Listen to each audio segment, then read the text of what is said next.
visas pažinimas ir mokslai. Ir jei turėčiau pranašystės dovaną, ir pažinčiau visus slėpinius, ir visą mokslą, tačiau neturėčiau meilės, aš būčiau niekas. Meilė kantri, meilė maloninga, nepavydi, meilė neatsididžiuoja ir neišpuiksta.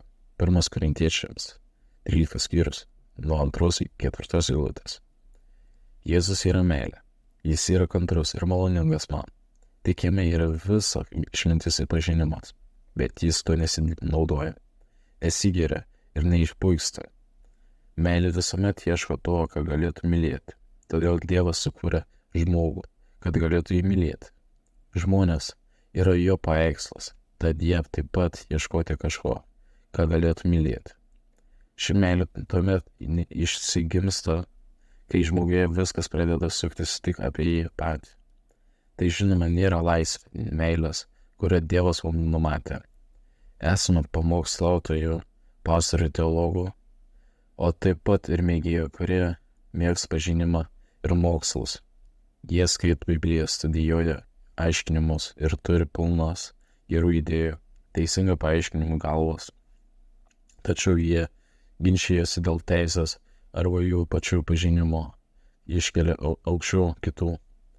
Bet meilė nepavydi, nesididžiuoja ir neišpuiksta. Būtų gražu, jei krikščionys rastų kelią atgal pas Kristų ir savo mokslus taikyti nuolankai, kantrai bei maloningai.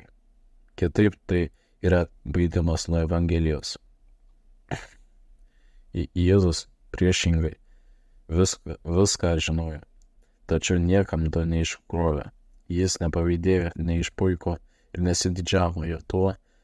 Jis pasakoja eilutė 9, kad pažinimas ir visi mokslai yra perniek visuomet yra riboti, nepaisant to, kiek protingai viskas skamba. Tad geriau nesipuikuokime savo pažinimu, tik jie remiamės meilę, kurie Jėzus mums pamilo, tampame pajėgus mylėti. Tuomet pamažu esame keičiami į jo paveikslą. Tuomet subyra kitas labai mumyse, egoizmas, susikoncentravimas į kokius tai hobį, prisirišimas prie šuns, įvairios priklausomybės ir daugelis kitų dalykų. Tuomet mes tampame laisvi ir galime be problemų būti nuolankus, kantrus, dosnus, draugiški. Dėkoju dangiškasis Tėve, kad mane myli. Tu mane sukūrei, nes mylėjai ir norėjai manęs. Net šis pažinimas yra man per aukštas, kad galėčiau jį suvokti. Tačiau priimu tavo meilę ir maudusi joje. Tu esi mano meilė, Tėvas, o aš esu tavo vaikas. Amen.